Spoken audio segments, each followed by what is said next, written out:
Bonjour à toi. Dans cette petite vidéo, laisse-moi te montrer la voie de Fermé pour la journée. Ça donne Honjitsu mo Kyushin en Jap, et c'est un titre à double sens puisqu'il signifie aussi la personnalité est également importante. T'en trouves des trucs quand tu cherches sur le net.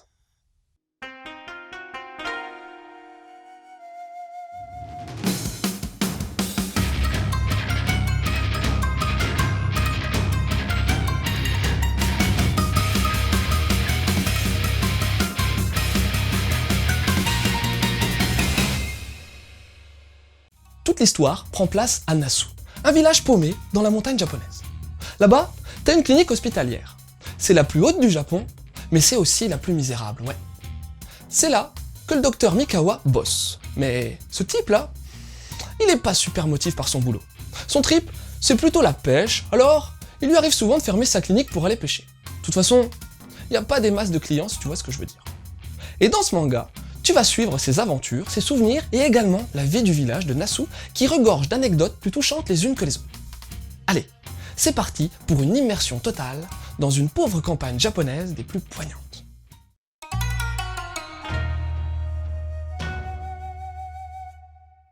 Ce manga, dessiné par Ishikawa Saburo, fait dans la simplicité.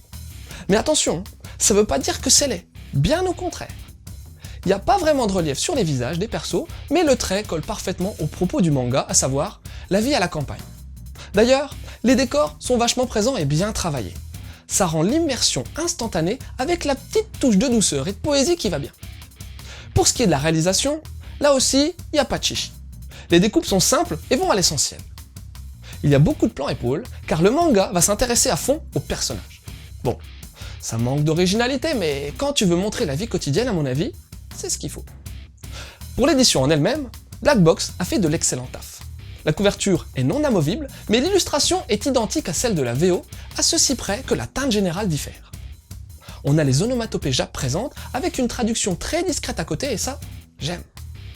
Pas mal de petites annotations sont présentes dans le volume, et t'as une postface de Mikawa Taizan, le scénariste. Mention spéciale au papier utilisé, qui est vraiment de grosse qualité. Tu verras tout de suite la différence en le touchant. Il est tout doux. Et toi, moi, il y a un paquet d'éditeurs qui devraient en prendre de la graine.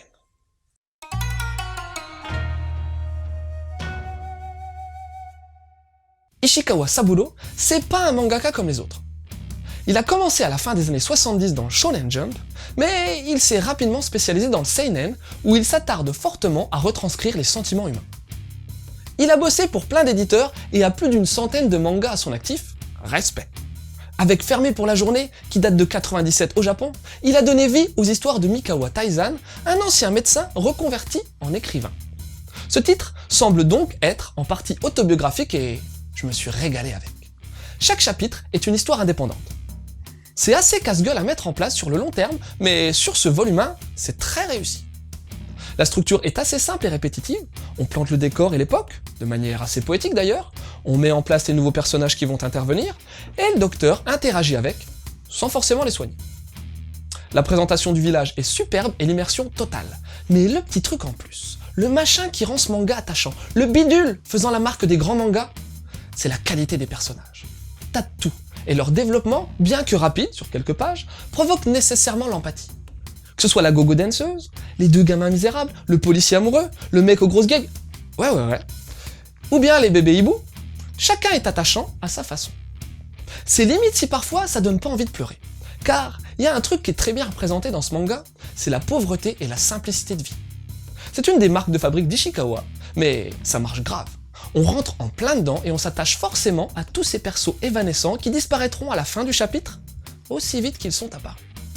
T'as aussi une petite touche de spiritualité évidente sur le bien fondé du matérialisme, mais je tiens tout de même à te signaler qu'il faut savoir que ça parle également de sexe d'enfermé pour la journée. Oh, t'auras pas du porno SM hardcore non plus, hein, mais la thématique de la sexualité est fréquemment présente. Je t'ai mis au jus.